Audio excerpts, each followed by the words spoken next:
সম্মানিত দর্শক বন্ধুগণ, আসসালামু আলাইকুম। গাগরা মিডিয়ার আরও একটি নতুন এপিসোডে আপনাদের সবাইকে স্বাগতম। সাথে আছি আমি মাহবুব সুমন।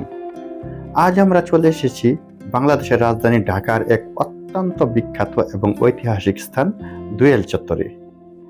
এই দুয়েল চত্বরটি বাংলাদেশের জাতীয় জাদুঘর থেকে স্বল্প দূরত্বে ঢাকা বিশ্ববিদ্যালয়ের কার্জন হলের পাশেই অবস্থিত। এর স্থপতি হলেন আজিজুল জলিল পাশা।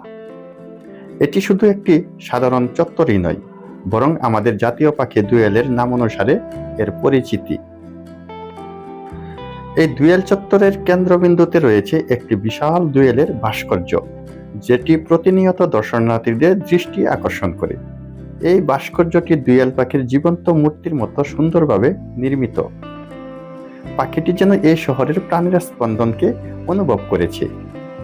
দুয়েল চত্বরের আরেকটি বিশেষ দিক হলো এটি বাংলাদেশের বিভিন্ন সময়ের বিভিন্ন আন্দোলন, সংগ্রাম ও ইতিহাসের সাক্ষী। এটি ঢাকা বিশ্ববিদ্যালয় এলাকায় হওয়ায় এখানে সবসময় শিক্ষার্থী, সংস্কৃতিকর্মী, শিল্পী এবং সাধারণ মানুষের জমায়েত হয়ে থাকে।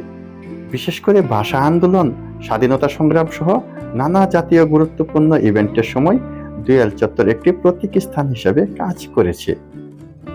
এছাড়া দুয়েল চত্বরকে ঘিরে গড়ে উঠেছে এক অনন্য বইপাড়া। এখানে হাজারো বইয়ের দোকান রয়েছে। নতুন বই, পুরনো বই, সাহিত্য, গবেষণা, ইতিহাস, বিজ্ঞান, যা চাইবেন সব রকমের বই পাবেন এখানে।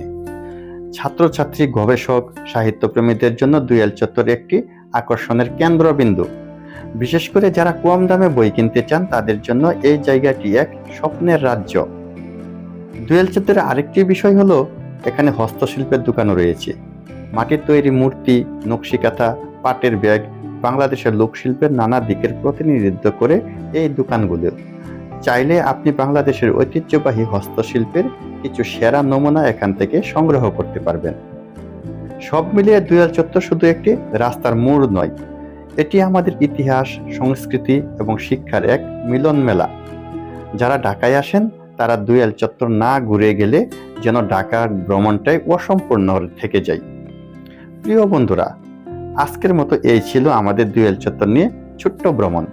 যদি ভালো লেগে থাকে তাহলে ভিডিওটি লাইক দিয়ে শেয়ার করুন আর সাবস্ক্রাইব করতে ভুলবেন না। দেখা হবে আবারও নতুন কোনো স্থানে নতুন কোনো ভিডিও নিয়ে। সে পর্যন্ত সবাই ভালো থাকুন, সুস্থ থাকুন, সুন্দর থাকুন, নিরাপদে থাকুন। আজকের মতো বিদায় নিচ্ছি। আল্লাহ হাফেজ।